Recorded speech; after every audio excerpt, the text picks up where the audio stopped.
Good morning students. Class 6 में हमारी English की बुक में जो हमारी इंग्लिश फर्स्ट की बुक है हनीसैकल, इसमें मैंने आपको ये जो हमारी थर्ड चैप्टर है लेसन 3 है हमारा तारोज दी वर्ड, इसको पूरा पढ़ के बताया था। फिर उसके बाद मैंने आपको इसके वर्किंग विद द टेक्स्ट में जो उसका पहला क्वेश्चन है और बी वाला क्वेश्चन है ये भी कल मैंने आपको बता दिया था इससे पिछले वाली वीडियो में।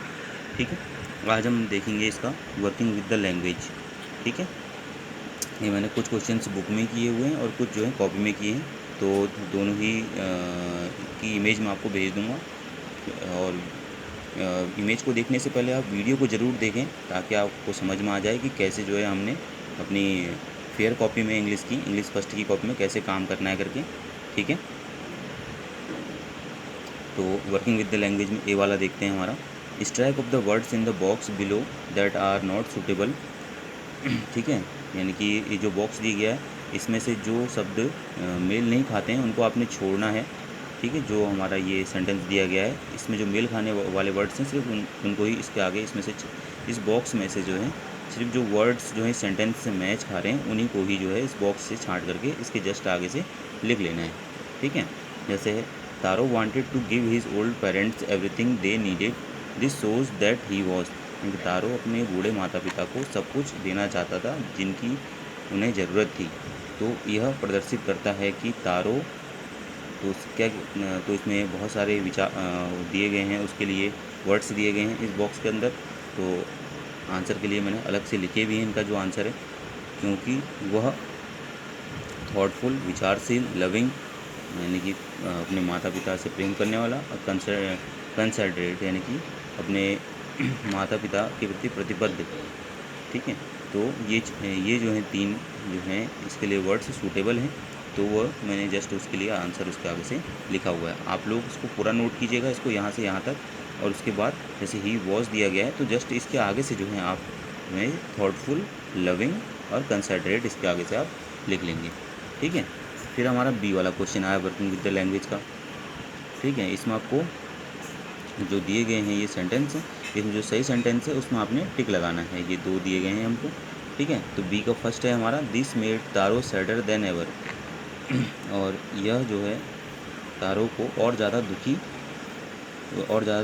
कर दिया था। किस चीज़ ने? दिस रेफर्स टू, यह किसको प्रदर्शित करता है कह रहा है।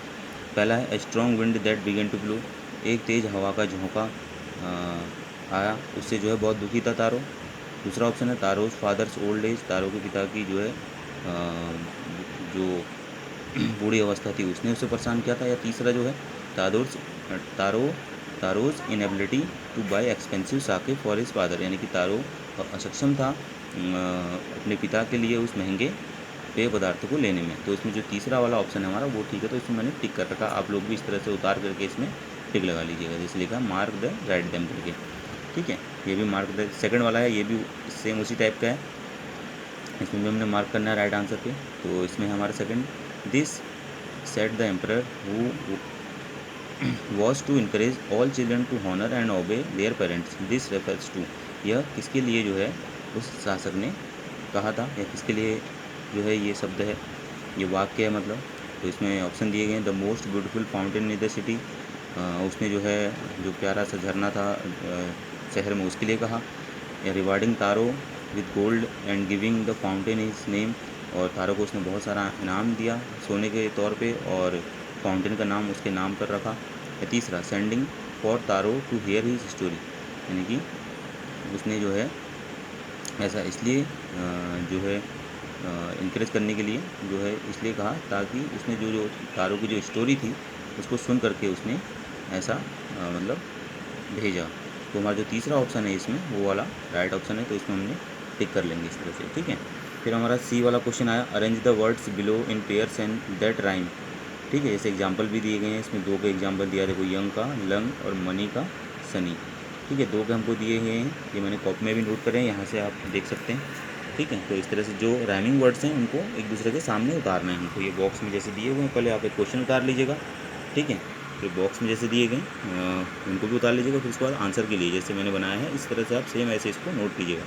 जैसे सेड का बेड, चॉप का स्टॉप, लास्ट का फास्ट, वैक्स का एक्स, वुड का वुड, साउंड का राउंड, वे का डे, सनी का मनी और यंग का लंग। ठीक है। इसके बाद इसमें दो चीज़ें और बचती हैं वर्किंग विद द लैंग्वेज में। एक डी वाला क्वेश्चन है, फिर सेकंड वाला क्वेश्चन है, इनको भी कर लेते हैं। ठीक है, फिल इन द ब्लैंक्स से हमको ये वर्ड्स दिए गए हैं बॉक्स में, यहाँ से हमको छांट के लिखने हैं इस जो स्पेस दिया गया है इनमें। तो सबसे पहले ए, तो स्पेस में हमारा यंग आएगा, would cutter lived in A, space दिया गया, हिल साइड लिखा तो बीच में आएगा लोनली स्पेस पे, ही वॉज ए, फिर बीच में आएगा थॉटफुल। ठीक है, यहीं से हमने सेलेक्ट किए हैं ये। सन हु वर्कड, तो क्या करता था, हार्ड वर्क करता तो हार्ड आएगा, बट अर्न मनी तो लिटिल आएगा यहाँ पे। ठीक है, वन डे ही सॉ, एक दिन उसने देखा क्या, beautiful waterfall hidden behind a rock, he tested the water and found it delicious. तो इस तरह से हम जो है इसको फिल कर लेंगे। फिर हमारा वर्किंग विद द लैंग्वेज का ही सेकंड वाला क्वेश्चन है, find the sentence in the story and fill in the blanks. तो हमने जो है स्टोरी से ही, इस बुक की स्टोरी से ही ये सेंटेंस ढूंढने हैं, देखने हैं कि कहाँ पर स्टोरी में है हमारे बुक के करके, और वहाँ से इनको फिलअप करना है। तो मैंने फिलअप किया हुआ है स्टोरी से ढूंढ करके, आप भी इस तरह से जो है इनको नोट कर लीजिएगा अपनी कॉपी पे। दिस मेड तारो, तो यहाँ पे आएगा सैडर देन खबर, ये तीसरे वाली पैरा में है, दिया भी गया है यहाँ पे हिंट आपको। ही डिसाइडेड टू वर्क, यहाँ पे आएगा हार्डर देन बिफोर। फिर आया अगला, next morning Taro jumped out of bed, फिर स्पेस में आएगा अर्लियर देन यूजुअल, जो फोर्थ वाले पैरा में है। फिर अगला है, he began to chop even harder, उसने जो है और जो है तेज़ी से काटना स्टार्ट किया, ये भी फोर्थ वाले पैरा में है। फिर लास्ट है फिफ्थ है, next morning Taro started for work even earlier than the morning before, ये 10वें वाले पैरा में है, यानी कि उसने जो है सुबह उठ के जल्दी से जो है अपना कार्य स्टार्ट किया करके। ठीक है, तो इस तरह से जो है आप इन सभी को अपनी फेयर कॉपी में इंग्लिश फर्स्ट की यानी कि हनी सकल की कॉपी में नोट कर लीजिएगा। ठीक है, वर्किंग विद द लैंग्वेज डाल करके पहले ए वाला कीजिएगा, जैसे मैंने आपको आंसर बताया इस तरह से आंसर लिखिएगा। बी वाले में फर्स्ट और सेकंड में दोनों में ही टिक करना है। सी वाला मैंने आपको बताया इस तरह से कॉपी में नोट किया, मैं इमेज भेज दूँगा इसको आपके लिए। फिर ये डी वाला है, इसमें बॉक्स में से जो है फिल करना है इन शब्दों को इस सेंटेंस के बीच में।